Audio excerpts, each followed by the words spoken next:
Okay, welcome back to Economics 271. This is from Chapter 3, Section 3.3, and today we're going to learn how to do a z-score, how to transform a value for a variable to a z-score. We're going to be using a data set that we used earlier, if you remember this from the last video. Okay, how to calculate mean, sample variance, and standard deviation. We'll be using that.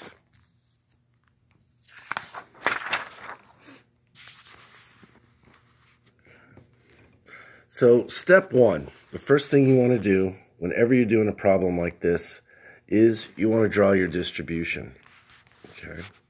So if you'll remember from this previous example here, the mean of our sample was 6. So you can see I drew a nice bell curve here. And there's my mean right in the middle, the highest point. That's 6. This is for a standard or normal distribution. Now, we want to know what is the z-value associated with an observation of 2 in this sample. So over here, I have x sub I, and underneath I have z. The z-score for any mean is always 0. We know that. We also know that 50% of the distribution lies to the left of the mean, and 50% of the distribution lies to the right. We want to find out what is the z-value associated with an observation of 2. To do this, we use the following formula. Z sub I is equal to x sub I minus x bar over the standard deviation, and this is for a sample. So, very simply, we can insert 2 for that x sub I, that's what we're interested in, 2, subtract 6, which is our mean,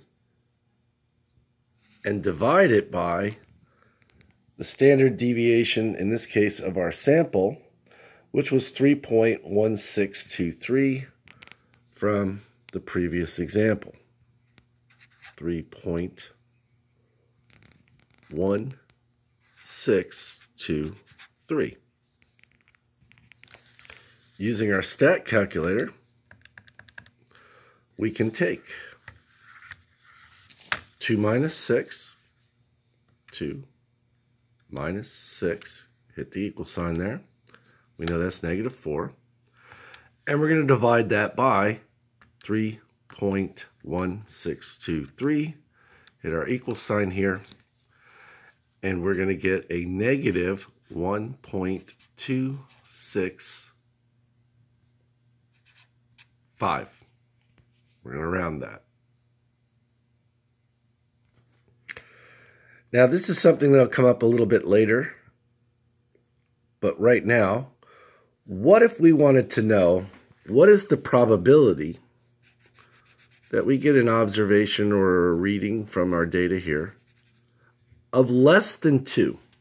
Of less than 2. So back here on my diagram, I just colored in the probability of finding an observation less than 2. We can go to our cumulative probabilities for the standard normal, which is in Appendix B of your book. And this is on page 760. This is on page 760. And we can look up 1.2, negative 1.27. We're going to round that to negative 1.27. You can see here because that's how the tables are listed.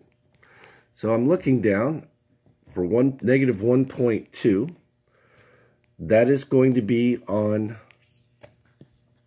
the first column here.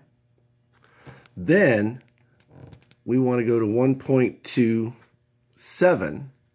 So we use, I'm sorry, that's the row. 1.2 is the row.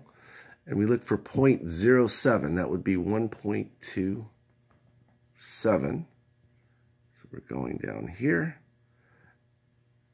and that looks to be 0.1020. So that says that 0.1020, in this case, falls to the left of a z-score, which we now know, of negative 1.27. So if we wanted to know what is the probability that we get a number less than 2 here from this sample, there's about a 10.2% chance of that happening. What if we wanted to know what is the probability that we get an observation greater than 2? Here, we know that for any probability distribution, the total distribution is 1. Everything less than 2 is 10.2% or 0.1020. So we could subtract 0.1020 from 1. That would give us the probability of everything to the right of 2. And that would be equal to 0.8980 or 89.8%. Now let's say we wanted to know what is the probability that we get a reading between 2 and the mean of 6. That's not a problem because we know that 50% or 0.500, that's a horrible way of writing it, 0.500 lies to the left of the mean.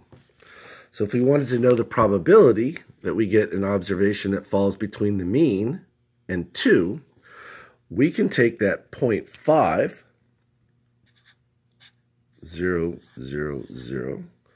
that falls to the left of the mean, subtract out the 0.1020 that falls to the left of 2.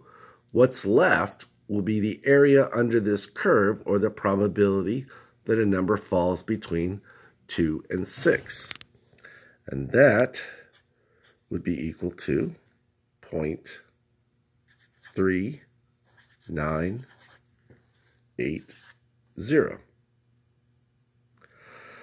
So that gives you a simple way of understanding how to do these z-scores. Once again, if you're having any problems, please review the book, pages 125 through 127. Thank you, and have a great day.